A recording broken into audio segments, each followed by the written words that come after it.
So today I'm going to demonstrate how to perform a high-frequency zero correction on the AESA Vega device with a full 2-port VNA. Firstly, we need to make sure that we have all of the equipment necessary. We need the correct number of Vargo artifacts corresponding to the number of pairs, in this case 4. We need open, short, and load artifacts in the correct quantity, as well as a through cable with 0 dB attenuation. So looking at the software, we want to navigate to zero correction under the testing menu on the bottom left. Alternatively, if you're using the extended view, this can be found at the top of the screen by first selecting the measure menu and then selecting the service or selection number tab.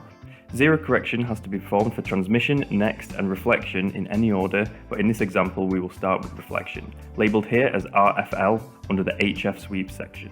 We first need to fill in the required fields shown, with the name of the operator and then choosing either linear or logarithmic scaling. It's important to select the scaling for which you intend to perform your measurements using.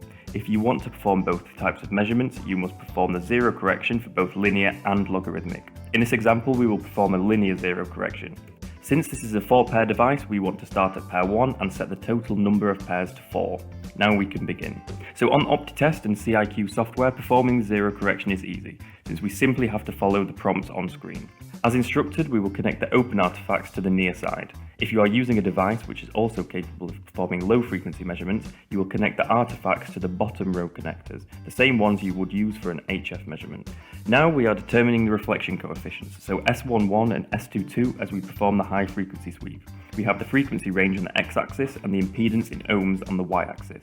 Now, as prompted, we need to change the artifacts connected to the short type, connecting them in the same manner as the open artifacts.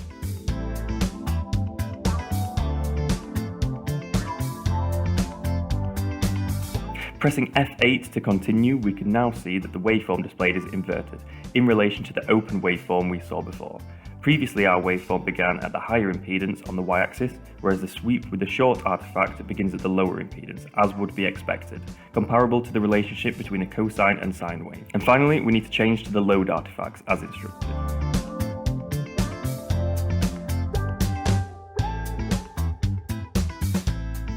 Once again, we start the sweep with F8. We are expecting an oscillation centered around the impedance of the load artifact, which is 100 ohms. The yellow diagonal lines you can see are the limit lines for our measurement. The upper limit we must not exceed, and the lower limit we must not go below.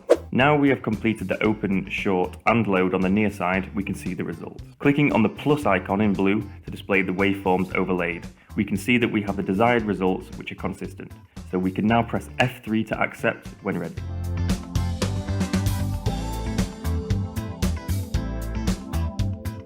Now we repeat this process for open, short, and load on the far side. I will skip this for the purpose of the video, but repeating on the far side is absolutely necessary. So skipping ahead of time, we can see that the results for the far side are just like the ones on the near side, as we expect, which means that once again we can press F3 to accept. The results for both near and far side are displayed on this final screen, which we can once again confirm that everything is as expected. It's very important here to press F4 to validate the results. If you do not do this, we will have to repeat the process from the beginning. We can also view the results as a PDF, as well as within the software viewer, saving them or printing them if we wish to do so. So now we will continue with next, here labelled under the HF sweep section. Once again, selecting the linear scaling, we can begin. Unlike for reflection transmission, this is only required to be performed on 2 pairs. So for this, we will need our through cable, connecting as prompted between pair 1 and 2 on the near side. Starting with F8, we will see the results for the near end crosstalk appearing. So this is the S21 and S12 transmission and the S11 and S22 reflection. The yellow line is always showing the limit values. I've skipped the far side again for the sake of this video, but the process is the same, connecting far 1 and 2 in the same manner as the near. We can see the results for both near and far side here. Pressing F4 to validate again, we can choose whether to export the results as a PDF for saving or printing. Finally, for transmission, again selecting linear scaling, we will need to connect the through cable firstly between pair 1 near and far as shown.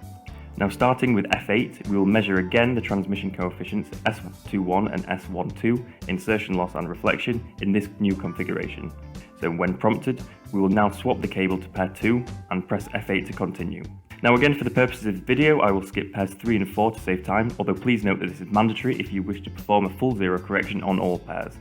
Checking the waveforms just as we did for the next, accepting with F3, and then on the next screen validating with F4, we can once again create the export if required. And there we have it, a high frequency zero correction for the AESA Vega device with a full 2-port VNA.